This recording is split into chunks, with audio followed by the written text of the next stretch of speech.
This episode is brought to you by Prime. What if you had one more chance with the one that got away? Sam. You came home. Based on the best-selling novel from Carly Fortune. Every Year After follows childhood friends Sam and Percy as they reunite in the dreamy, nostalgic lakeside town of Barry's Bay. Love can be hard to find. So if you're lucky enough to find that person, never let go. A second chance at first love. Every Year After, now streaming only on Prime. Choice Hotels get you more of what you value. Here's a little tune to help you remember. Same drive, different day. Don't you wish you were getting away? Pack your bags and come on through. Texas, Ohio, Alaska, we're up there too. Comfort Inn, it's calling your name. Save on the stay. Oh, and free waffles are yours to claim. Well, I hope you like my little song. Book direct at choicehotels.com.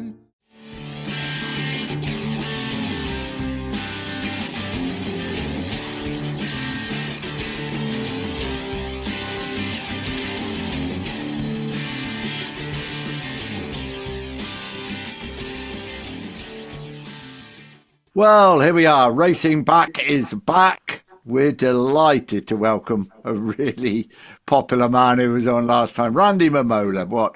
13 times Grand Prix winner, 4 times runner-up in that World Championship, but a man that's been around the world and back many, many times, and we've got plenty to discuss with Randy today. Randy, warm welcome to Racing Back, and thank you so much for coming on. Listen, Nick and Jules, it's great to be back. From time to time, when the phone, you get this rhythms going on phones, and you get podcasts slicing through your picture there, and so I see you guys talking to a lot of people out there. It's great to be coming back. I saw that we had some good conversation, and also the fact that the fans liked it. They did. That's right. Come on, Jules.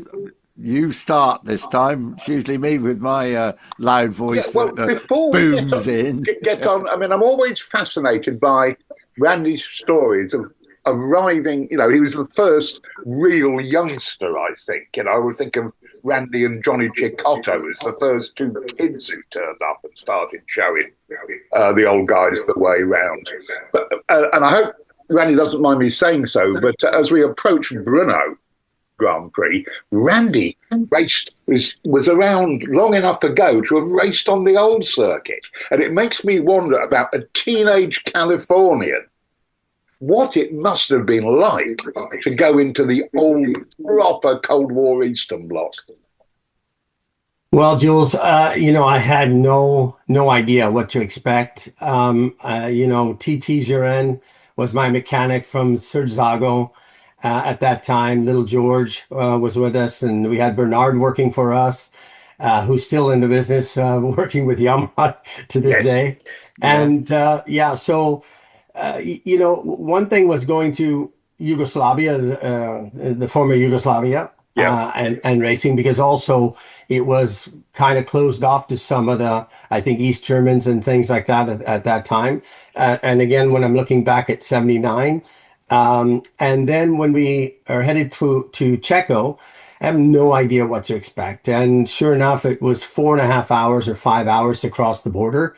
One of those reasons were obviously people their vans were being checked thoroughly, under the seats, everything in caravans and things like that.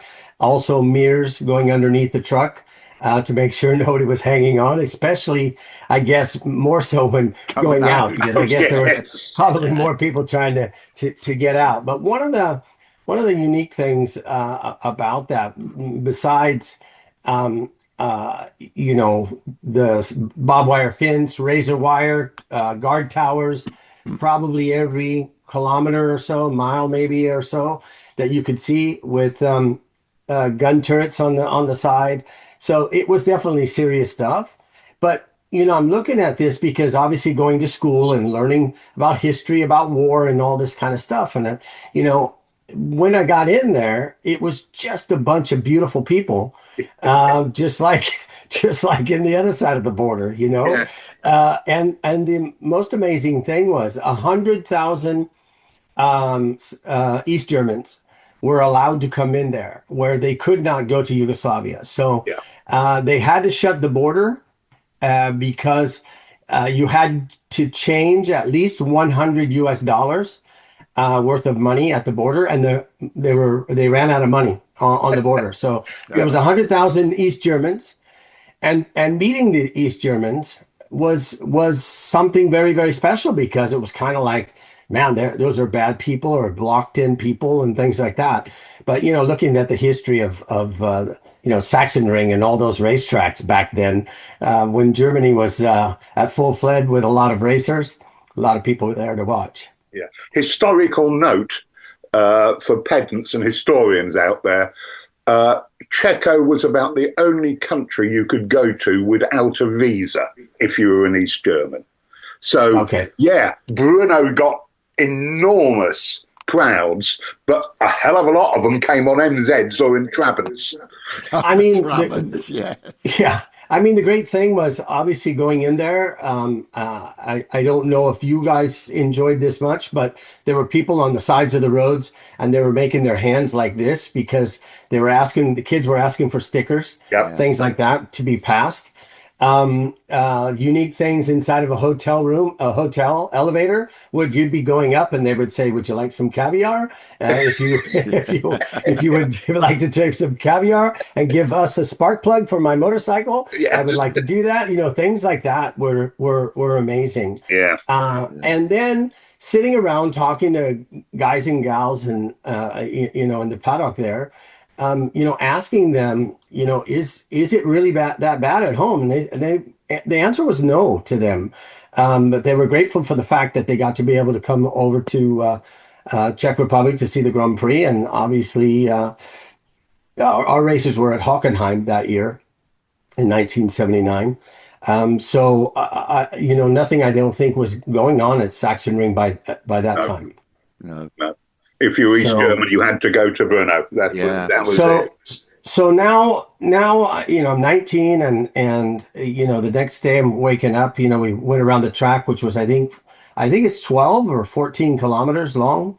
Sounds right. Like I think they shortened it slightly at one point, didn't they? But I actually went around the track with you in a car. I remember, Randy, not so long ago, and there was so much of it I'd forgotten. I remember one great thing was when the van opened and we looked outside on Sunday, when there was 200,000 people there, and the mountain was just full of color of the fans and everything. But the very first time going out to practice, I had no real idea, because they put all the hay bales up and everything going through the town, and the town is still there. Obviously, I head through the town. I don't know the exact town that is, where the garages still are standing right now. I guess they are. Aren't they? They're still there. The old pit lane. Yeah, everything's still there.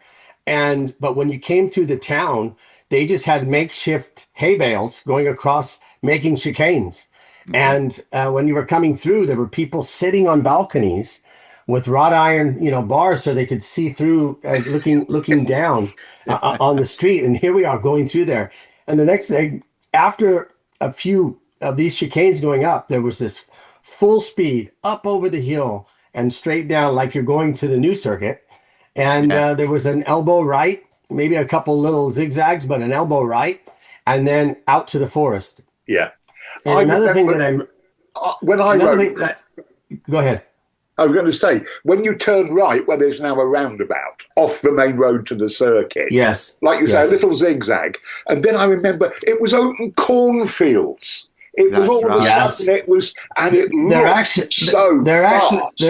There actually was a big wall where there was a building where we made a right. And I remember they had some big painting, some sort of advertisement, some old type failing that you would see at that era.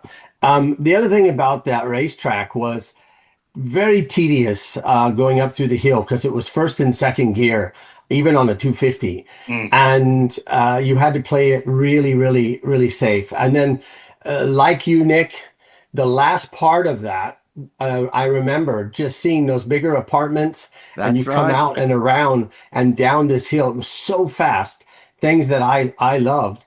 But it was a very unique place first to be. But it's not the only street circuit that I raced on, because I think we talked about this in the first podcast, was New Zealand back when I was 14, 15. The cemetery circuit and Wanganui and a lot of those places down there when it was the Marlboro Series. But the Czech race in itself was still burned into my mind as something very special, very beautiful. Yes. And going there when they first made the new Brno circuit was something very special, and that place still is super. Yeah, I agree completely. It's one of the finest events on the calendar. It's the place where you see motorbikes with more different countries' number plates on than it used to be Assen. Yeah. Now it's Brno that is the big meeting place. Yeah, there's a lot of people that come from Italy and a lot of those countries that come around. One is, it's in July, just the beginning of July. I think in the past it's also been in August. Yeah, but, end of August, wasn't it? Yeah, and you can fly into Prague or you can fly into Vienna, which is an hour and a half or so. And the British are kind of lucky because I think you guys can fly either Ryanair or EasyJet straight into Brno. You can, but we could never do that. Yeah. And you brought up in conversation earlier, Randy, just as we were getting ready, a motorcycle street race that I'd never ever knew happened, which was alongside a Formula One race in America. Where is Daredevil? I'm Ryder. Don't miss the return of Marvel Television's Daredevil Born Again. So what's next? I feel liberated. We're gonna take this city back. Over medicated. In an all-new season, now streaming only on Disney+. They're hunting us. It's time we started hunting them. I can work with that. This should be tons of fun. Marvel Television's Daredevil Born Again, now streaming only on Disney+.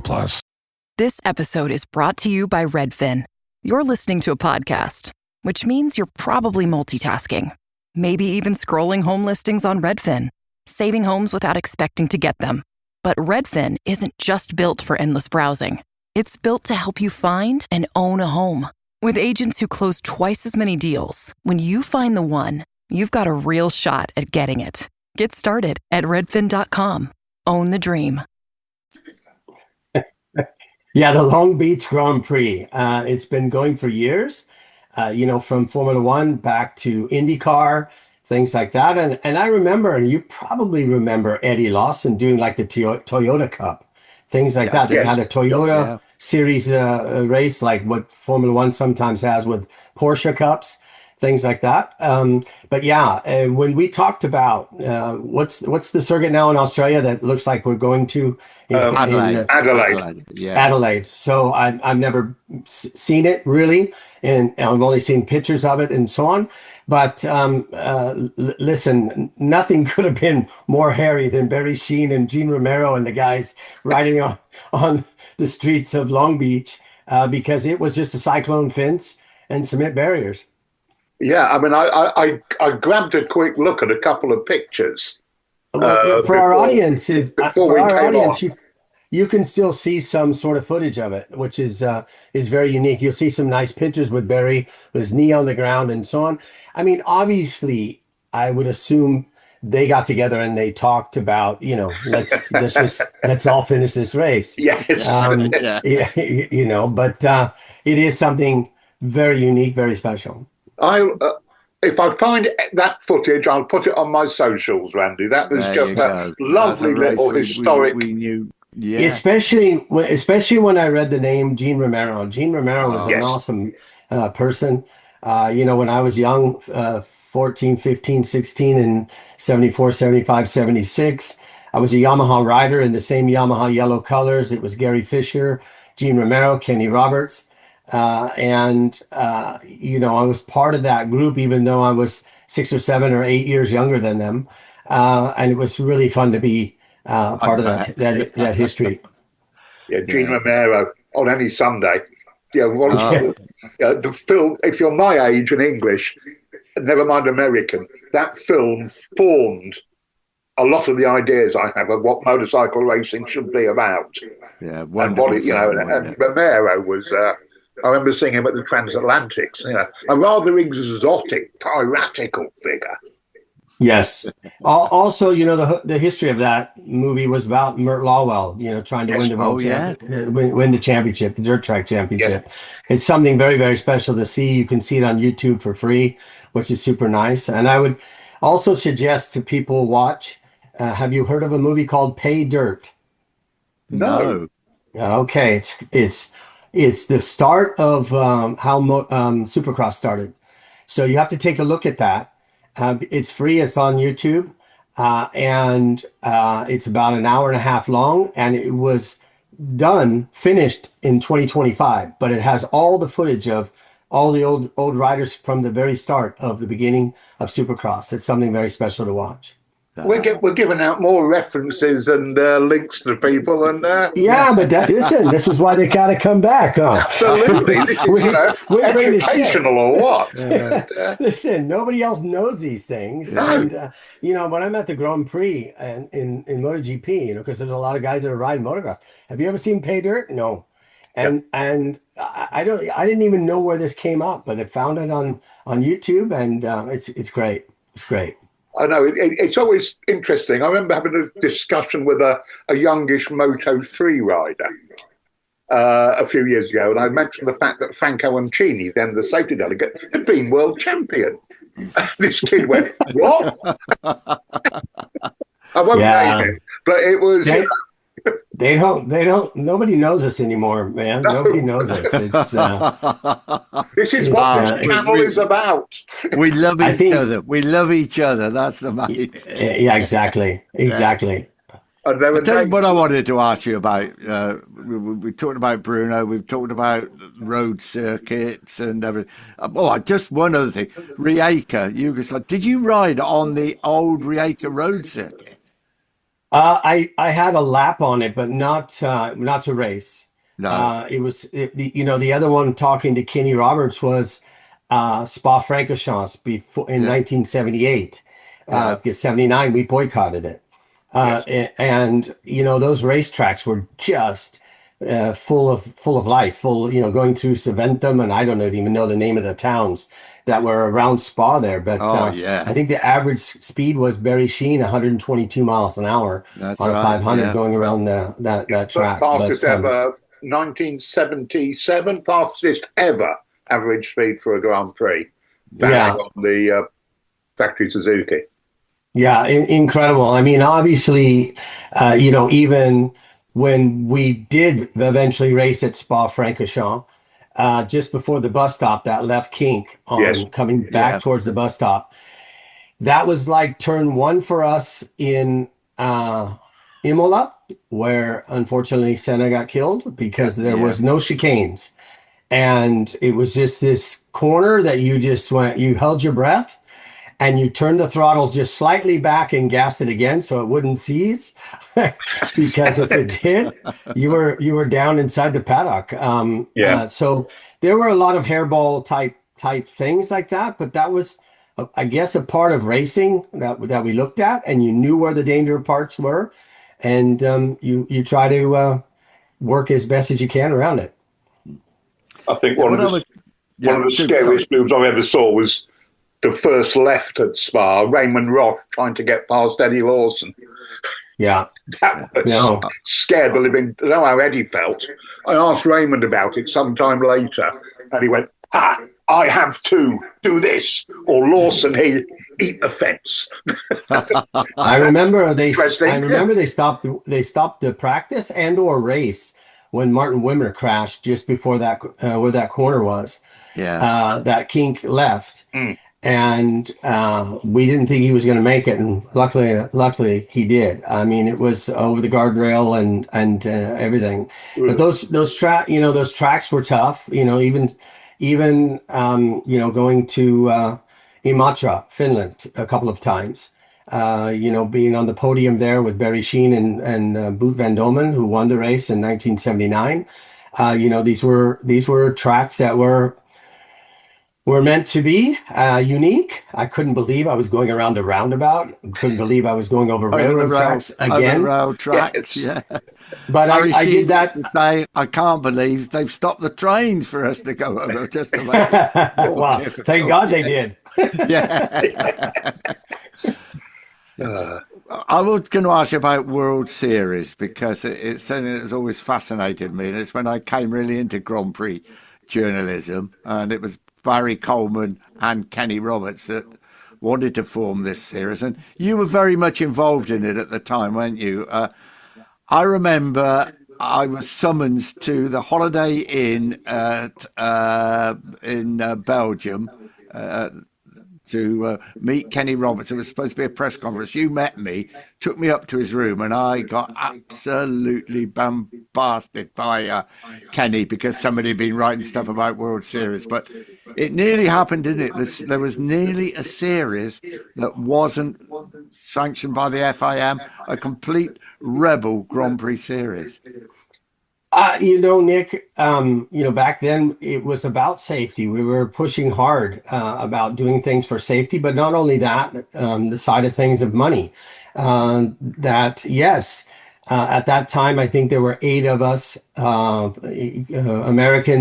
/ Australians / Europeans, Uncini, Lucanelli and stuff, Graziano Rossi. We were all on factory bikes. And so obviously we were being paid salary to race, where there were 35 bikes in 500 class. Yeah. And some of them were making peanuts, and they were very adamant, the FIM and everything. I don't think they'd ever seen anything with that kind of power, and it was power because the riders got together. The riders actually talked, unlike now. Yes. They don't. Yes. This is one of the things that I think this needs to happen, is they all need to be in a room, because when we were elected to go in that room, and when it was 1979 and we boycotted, I was just a little punk kid, and at 19, with a 12-year-old mind, and those Barry and Kenny and Virginio Ferrari and them, they looked at me and they go, "Are you going to race?" And I said, "Absolutely not. I mean, absolutely yes." And then they basically tied my hands behind my back and put this was a Spa, was it? This is yes. But again, moving on, when we decided that, listen, if you guys want to play, we're going to play tough. And do you remember was it Nagaro Ring? Yes, it was. Nagaro, where you refused to. When there, Kenny drove through the gate that had a chain lock on it with his motorhome, and went right through the fence and opened it up because they wouldn't let us out. Can you imagine holding us ransom for us not to want to race there, and so on? The other thing is, at the last corner was like this big, long, squarish or roundish corner going around the tower, but there was a helipad, and I remember the helicopter landing and blowing some of the 250s off the track. Yeah, that's how silly the FIM and at that time was in certain racetracks, and it just needed to change, because there were some great places like Silverstone back in 79, 80, and those kind of things that it was very nice to race on. Yeah. And I suppose, why didn't it work? Given what we saw last weekend in Hungary, this is, as you say, Randy, there's not been a coherent voice from the riders. I don't know how that... what I'm tired of hearing, personally, is when Simon Crafer and the group, they put up a penalty, or they say something specific, and obviously everybody has their own viewpoint of it, whether you saw it upstairs with them or you're being infatuated with the situation. But the sad part is they're all screaming at each other through the paddock walls. And what needs to happen is, instead of having a safety committee that 5 of them go, or 8 of them go, you need to have 23 of them, or whatever the amount is of that. And why is that? nobody would not understand why they put a regulation in, why they put this. For example, this is just an example, because it's still up in the air with how people saw Mark fall off in the race in Jerez, and picked up the bike and rode across the grass and picked up his other bike and won the race. And only Mark Marquez could do that. But obviously the next time it's not allowed. But it had never been thought of, and or whatever had happened. It never would have happened. But again, I think when you're in a room together, you can fight about it. And then like this last week, Jorge Martin definitely made a mistake. And if you look back last year in the sprint race, Quartararo, same.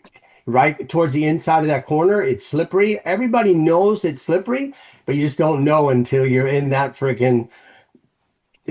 energy-packed slingshot bullet motorcycles that look like drag bikes for the first, 300 meters. And, trying to go that fast. I mean, you could crucify somebody. You could actually, inside that room, somebody can stand up and say, what the hell were you doing? If I broke my arm, or if you broke Basecki or whatever, I don't want to get too advanced with all that, but I just think that it needs to have that kind of conversation.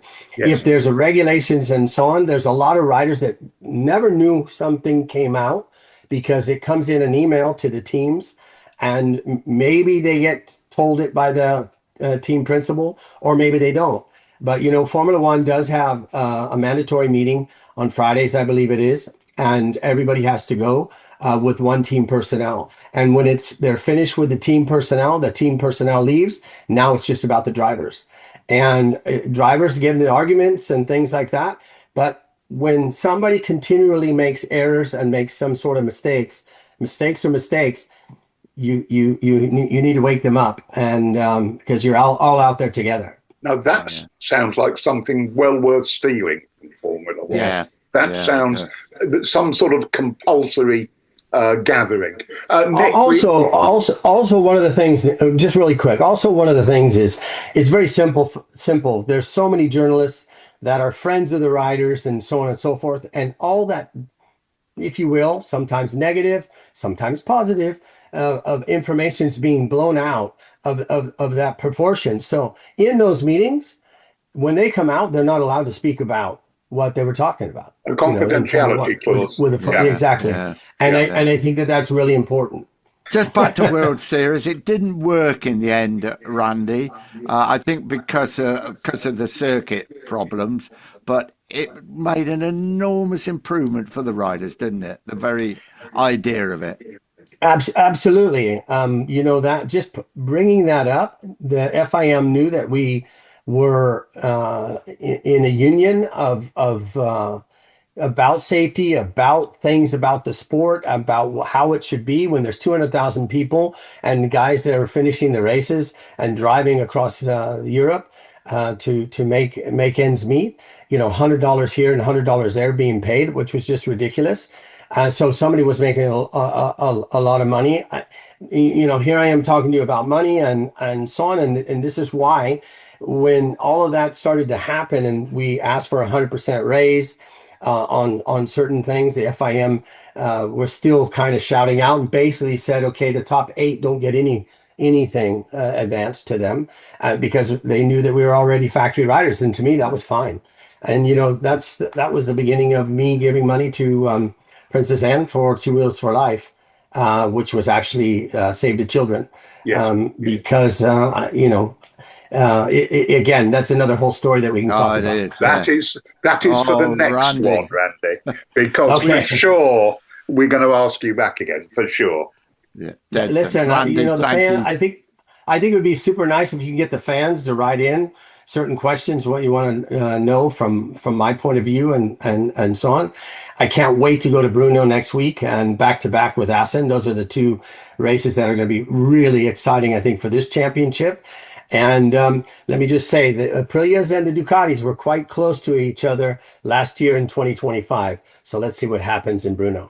Study and play. come together on a Windows 11 PC. And for a limited time, college students get the best of both worlds. Get the Unreal College Deal. Everything you need to study and play with select Windows 11 PCs. Eligible students get a year of Microsoft 365 Premium and a year of Xbox Game Pass Ultimate with a custom color Xbox wireless controller. Learn more at windows.com/student offer. While supplies last. Ends June 30th. Terms at aka.ms/collegepc. Tomorrow morning is knocking. Stock your fridge now. How about a creamy mocha frappuccino drink? Or a sweet vanilla? Smooth caramel, maybe? Or a white chocolate mocha? Whichever you choose, delicious coffee awaits. Find Starbucks Frappuccino drinks wherever you buy your groceries. What a great way to finish. Randy, thank you so much. Wow, we didn't get a word in edgeways, Jules. I tried. Super stuff. I remember the first time I went to Brno in 1980, and everything that Randy said was there. The experience was exactly the same as a journalist rather than a rider. But yeah, what an experience, and what an event it was for the whole of behind the curtain country. Yeah, really. I never went to the old Brno. I went to the old Rijeka but Yugoslavia was nowhere near as hard line. No, it wasn't. No, that's nowhere right. near as hard line. Yeah. I did ride a motorcycle to East Berlin. Oh, did you? Many years ago. Right. And that's, through the barbed wire, through the tank traps. And the one thing I remember was going to see the Berlin Wall and the permanence, the solidity, you never believed that this great, monstrous construction of the Soviet Empire was going to crumble. And it crumbled about a year after a Polish plumber climbed back into a shipyard in Gdansk. That's right. And started the toppling the dominoes. Yeah. Just you cannot, you could not believe it. And you wouldn't have believed it as a young American racer or as a journalist, would you? When you first went there. And you can't believe it now with everything. I went to Leningrad for 250cc motocross Grand Prix. When Neil Hudson could have won. I mean, that was alone as well. It was absolutely amazing. Yeah. The man at the British Embassy in Moscow saved my beans. He did. Sent all my copy over for me and booked my. I'd missed the flight. I did get a trip into Red Square anyway. So that's all right then. That is proper journalism. Yeah. Oh yeah. That is... take every advantage you can when you're there. Because here's my British passport. I wish to use your. It would have been a telex, I suppose, wouldn't it? It was a telex, and he sent all the. Yeah, I won't go into the whole story, but the flight was delayed, and then it didn't get into Moscow airport from London. Anyway, but I went to the British Embassy, which was in a hotel somewhere, and it was bank holiday. He had his Savile Row suit on. He said, "Sit down, sir. We'll have a cup of tea." Right, and then, I'll send this copy back to you, back to Motorcycle News in Kettering, and all they would. Oh, thank goodness you're safe. Where's the copy? I'm surprised it was that way round, actually. I was very surprised, actually. Where's the copy? Yeah. Oh, yeah. We've all had these experiences. We have. Anyway. About World Series as well. I remember World Series coming to the forefront. At Silverstone, they announced it in 79, and I think they wanted it to do a year later, but the riders were pushing them so hard. And Randy mentioned Nagara. Funny enough, I got summoned to Barry Sheen's motorhome, and all the riders were there. And I'm thinking, oh my God, what's this about? And can you write us a letter to say we're not going to ride? Bring it in, and we're all going to sign it. And I actually wrote the letter for them that said we would consider it too unsafe to ride at this event. History, mate. Part of history. Yeah, they're very much so. And then Long Beach, I'd completely forgotten. Well, forgotten. Perhaps I didn't even know about. I never knew. That was total news to me. Yeah. So many thanks to Randy for sort of triggering all these memories and stories and talking so eloquently about it as well. That's right. Yeah. And we're going to follow up. He's going to be back in, saying 6-8 weeks time or whatever, when there's a quieter time later in the season. But he wants your questions. So send them in. Fire them in, yeah. Yeah, we're recording a few things at the moment. Peter Clifford's coming in to talk about the Red Bull rookies. We're going to find that really interesting, how it was formed and how important it is now. We've got part 2 of Paul Butler, Aggo switching from MV to Yamaha, which was a massive thing in the 70s. And becoming the first 2-stroke Premier Class World Champion. We've got Hans van Loosenhoff, what do you call him? The Dennis Bergkamp of Grand Prix journalists. And one for the youngsters there, Nick. About Assen, it's Hans. And he's interesting because he's been working for the National Television Service and he was doing Formula One and MotoGP at the same time. So he'll know more about the Formula One side as well. So that's interesting. And we got a really interesting one coming up. There are women in World Championship racing right at the start. Beryl Swain, 50cc TT, and then women were banned from racing in the TT all the way up now, of course, to the actual series for women. And we've got the whole history. Gina Bouvard rode in the 500. She actually rode at Nagara, I remember, in the 500cc Grand Prix. So that's going to be, we've got plenty coming up. Don't forget, motorsporttickets.com helps us. If you're thinking of going to Formula One, MotoGP, World Superbikes, any motorsport events, buy the tickets from there. The queue will be coming up on the screen, and that really helps us, doesn't it, Jules? It does, as does subscribing to your favourite podcast platforms, so we creep up the algorithms when people are searching. It does help us.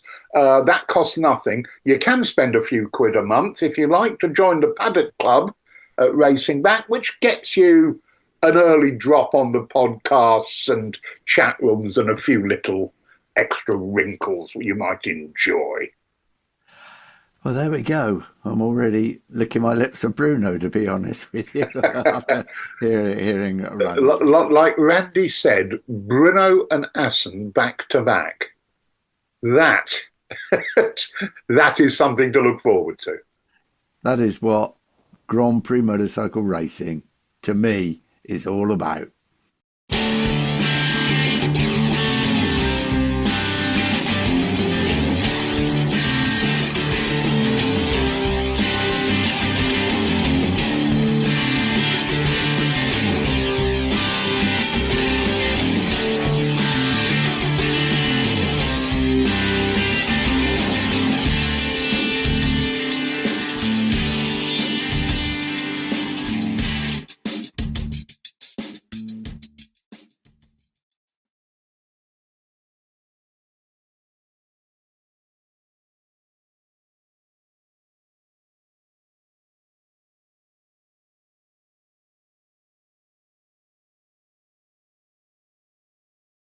Stitch Fix. Stop shopping. Get styled.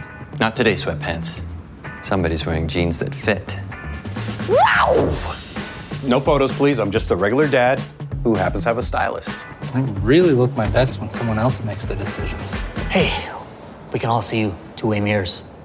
Just share your size, style, and budget, and your stylist sends personalized looks right to your door. Stitch Fix. Get started today at stitchfix.com. I want to hug you. I'm going to hug you. I'm coming in for a hug. Starting a business can seem like a daunting task, unless you have a partner like Shopify. They have the tools you need to start and grow your business. From designing a website to marketing to selling and beyond, Shopify can help with everything you need. There's a reason millions of companies like Mattel, Heinz, and Allbirds continue to trust and use them. With Shopify on your side, turn your big business idea into... Sign up for your $1 per month trial at shopify.com/special offer.